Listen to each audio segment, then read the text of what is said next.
My father stood up in the Miami-Dade courtroom and leveled his words at me like a weapon. Cold as ice, he spat. Those Key Biscayne homes belong to us. She shouldn't get a damn penny. Beside him, Celeste, my stepmother, nodded with a smile so polished it could cut glass. Blaine, my half-brother and real estate hotshot, smirked like the judge had already ruled in their favor. Then Judge Harold Vance opened the thick envelope I'd handed him. He read, paused, and let out a sharp, metallic laugh. Well, he said, staring straight at them. Seems you folks don't know a damn thing. The air turned to stone. Blaine's smirk vanished. Celeste's manicured nails dug into the railing. My father's jaw locked tight. A Mavery hole. Used to fly rescue choppers for the Coast Guard. Now I captain luxury yachts out of Miami in that courtroom, with the judge's laugh still ringing.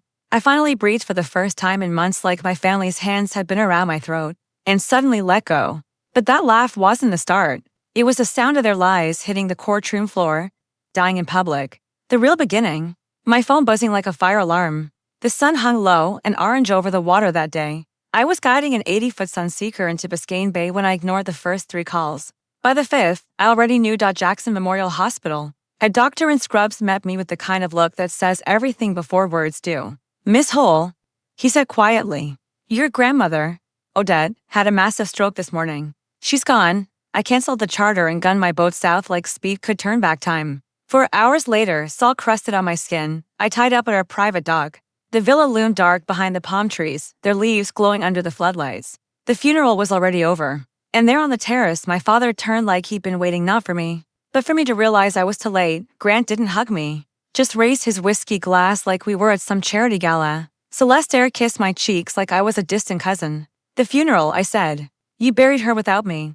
You're always out on the water, Grant replied, shrugging. Didn't want to pull you off a job? Celeste's voice drips her up. Everything's handled, Avery. The will, the houses, the paperwork. Go back to your boats. Not asterisk we missed you asterisk. Not asterisk she loved you asterisk. I walked through the villa anyway. The ghost of Odette's gardenias clung to the air, but underneath it, bleach burned my nose. My old Coast Guard photos still hung in the hall. The fridge was plastered with new Magnet South Beach nightclubs, Botox clinics. Blaine strutted in wearing a suit worth more than my first helicopter. Rough day, sis, he said, then dropped the bomb like he was ordering lunch. Grandma signed a power of attorney. Keeps the 5 houses protected. Show me the paperwork. Already filed downtown. He flashed his courtroom grin. Relax. Law's my thing. At dawn, I drove to the Harbor Key mansion. The gate swung open before I even reached the intercom. Inside, they were waiting, a manila folder on the coffee table between us. Blaine slid a notarized page toward me. Odette's signature looked flawless. To flawless, February 14th, he said. I snapped photos of every inch of that page before he could blink. Grant stood abruptly. Don't make this messy. 2 security guys materialized. One stepped between me and the folder. Ma'am, you need to leave. On the ferry ride back, I zoomed in until his signature pixels blurred. No tremor, no shaky lines. Just smooth, robotic strokes, nothing like Odette's hand. I drove straight to her 5th house, found the brass key under the planter, and let myself into the dark. The place still smelled like her cedar closets. 3 soft knocks rattled the side door. On the steps stood Cal Dempsey, Odette's tenant from next door. He held out a tiny plastic bag with a black USB drive inside. She made me swear, he muttered. Only you. When? 3 months back, his eyes darted to the palms. She was scared, then he vanished into the night. I locked the door, sat on the terrazzo floor, and plugged the drive into my laptop. One unnamed file. I clicked. Odette's voice crackled through the speakers, thin, furious, alive. Avery, listen.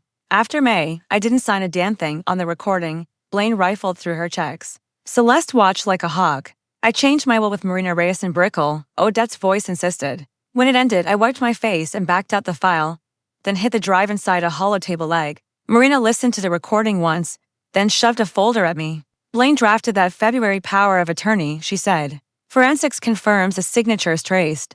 Here's Odette's real trust signed 3 weeks before her stroke. You're the only heir. She slid another page across the desk. I froze everything. They can't sell, borrow, or touch a dime. 2 days later, we stood in front of Judge Vance. Grant called me a traitor. Celeste turned on the waterworks. Blaine smirked like he'd already won. I handed the judge the envelope, Odette's recording, the forensic report, Cal's sworn statement, and her real signature, frail and human. The judge read, stopped, then came that laugh, cold and final. His ruling shredded their fraud, handed me every property, and sent the case to prosecutors. Outside, Grant couldn't look at me. Celeste's smile shattered. Blaine shrank inside his expensive suit, and for the first time since that hospital call, I took a full, deep breath.